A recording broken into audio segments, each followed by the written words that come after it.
नमस्कार दोस्तों, आज हम लोग बात करने जा रहे हैं कृषि योजनाओं से संबंधित कुछ तथ्यों की, क्योंकि भारत सरकार ने इस पे लगभग 14,000 करोड़ रुपया खर्च करने जा रही है। अगर हम लोग बात करें कृषि से संबंधित कुछ योजनाओं की, तो इससे पहले भी आप लोग देखे होंगे कृषि बिल लेकर के हरियाणा, पंजाब ये सब यहाँ के जो कुछ लोग थे स्ट्राइक किए थे और उस टाइम भारत सरकार को उनकी बात माननी पड़ी थी, क्योंकि हमारे भारत में लगभग 70% लोग कृषि से संबंधित हैं। तो उनके लिए अगर काम नहीं किया जाएगा तो फिर भारत की उन्नति किस पे निर्भर करेगी? हमारे मजदूर पे ही तो निर्भर करती है। इसलिए अगर हम बात करें तो किसान मजदूरों के लिए कुछ काम बहुत ही इंपॉर्टेंट होती है। तो आज कल भारत सरकार ने कैबिनेट मीटिंग में कृषि से संबंधित 7 बड़ी योजनाओं को मंजूरी दे दी है। इससे हमारे देश के किसान को बहुत ही मजबूती मिलेगी, उनकी आय बढ़ेगी और पशुधन में भी वृद्धि होगी। उनको आसानी से ऋण मिल सकता है। ये लगभग हम बोले 14,000 करोड़ रुपया, लेकिन अप्रॉक्स में ये 14,000 है। वैसे 13,699 करोड़ रुपया है।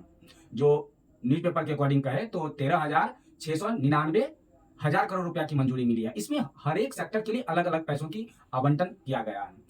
इस कैबिनेट मिशन में हमारे प्रधानमंत्री जी की अध्यक्षता थी और उसमें सूचना प्रसारण मंत्री भी शामिल थे, जो अश्वनी वैष्णव जी हैं। इसमें हम लोग बात करेंगे किस सेक्टर को कितने पैसे मंजूरी मिली है और इसके बाद इसका जो इम्पैक्ट है हमारे किसान पे क्या पड़ने वाली है, इससे कहां तक हमारे भारत के किसान लाभान्वित होंगे, प्रॉफिट में रहेंगे, इसकी भी बात करेंगे। और इस सिचुएशन में, अभी जो इलेक्शन का टाइम है, इस सिचुएशन में इस टाइप के बिल आना आपको क्या लगता है, इससे रिलेटेड भी हम बात करेंगे और हम क्या सोचते हैं अभी के टाइम में जो बिल आया है इस पे, इसकी भी बात करेंगे। तो चलिए हम लोग पहले वो 7 बड़ी योजनाओं की बात कर लेते हैं जो भारत सरकार ने किसानों के लिए मंजूरी दी है, हमारे देश की उन्नति के लिए मंजूरी दी है। तो चलिए उस 7 बड़ी योजनाओं के साथ साथ किस सेक्टर पे कितना पैसा खर्च होने वाली है ये भी बात करेंगे। तो हम लोग देखेंगे। चलिए, तो अगर हम लोग बात कर ले कि डिजिटल कृषि मिशन, ये डिजिटल कृषि मिशन पे भारत सरकार ने 2,817 करोड़ रुपया की खर्च करने जा रही है। इससे क्या फायदा होगा? तो इससे बैंक आसानी से किसानों को ऋण दे सकती है, ऋण मुहैया कराएगी ये किसानों को। नेक्स्ट, अगर हम बात करें खाद्य पोषण सुरक्षा के लिए भारत सरकार ने 3,979 करोड़ रुपया की मंजूरी दी है। इससे क्या होगा? इससे कृषि अनुसंधान में उन्नति होगी। अगर हम बात करें कृषि शिक्षा प्रबंधन और सामाजिक विज्ञान के लिए 2,291 करोड़ रुपया की भारत सरकार ने मंजूरी दी है। आगे अगर बात करें पशुधन स्वास्थ्य और उत्पादन बढ़ाने के लिए 1,702 करोड़ रुपया की भारत सरकार ने मंजूरी दी है।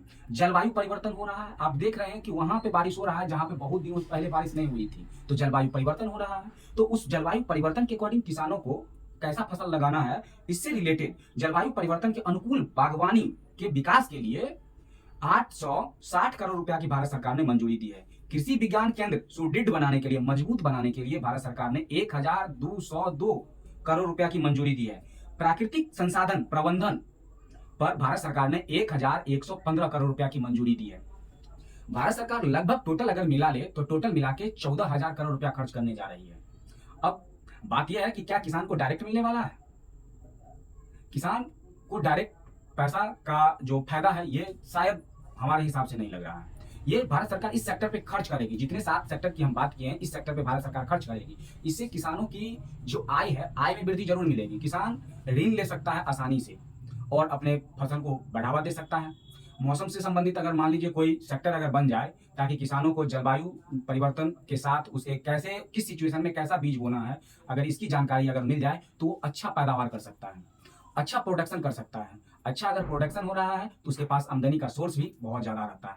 अब बात यह है कि इस ड्यूरेशन में, अभी जो टाइम है, इस टाइम में भारत सरकार अभी तक 2 बिल लेके आ चुकी है। एक पेंशन स्कीम लेके आई और अभी किसान से संबंधित बिल लेके आई। मतलब ये कि किसान से संबंधित जो योजनाएं थी, कृषि से संबंधित योजनाएं, किसानों को खुश करने के लिए ये योजनाएं लेके आई। इस सिचुएशन में जब हरियाणा, महाराष्ट्र, जम्मू कश्मीर इसमें इलेक्शन होने वाला है, तो ये सरकार को फायदा तो पहुंचाएगी ही पहुंचाएगी, लेकिन ये इसका फायदा हमारे किसान भाइयों को भी मिलेगा। अगर मेरे अकॉर्डिंग अगर देखिए, ये मेरा ओपिनियन है, अगर हम ऐसा सोचे कि अगर यही बिल अगर लोकसभा इलेक्शन से पहले आई होती तो जो सिचुएशन बीजेपी को यूपी में देखना पड़ा, महाराष्ट्र में देखना पड़ा, शायद ये नहीं आती। अब इसकी भरपाई देखिए कहां तक संभव है। मेरे अकॉर्डिंग सब सही रहे, अच्छा रहे, हमारी सरकार अच्छे से चले, तो चलिए आज के वीडियो में हम लोग इतना ही रखते हैं। अगर इससे रिलेटेड अगर और भी कोई नई जानकारी आती है किसान से संबंधित, या हमारे देश में बहुत सारे चीज़ें जो छोटी बड़ी हो उससे रिलेटेड कोई भी जानकारी आएगी तो हम आप लोग के साथ साझा जरूर करेंगे। और आपको वीडियो देखने के लिए बहुत बहुत धन्यवाद। चलिए तो थैंक यू।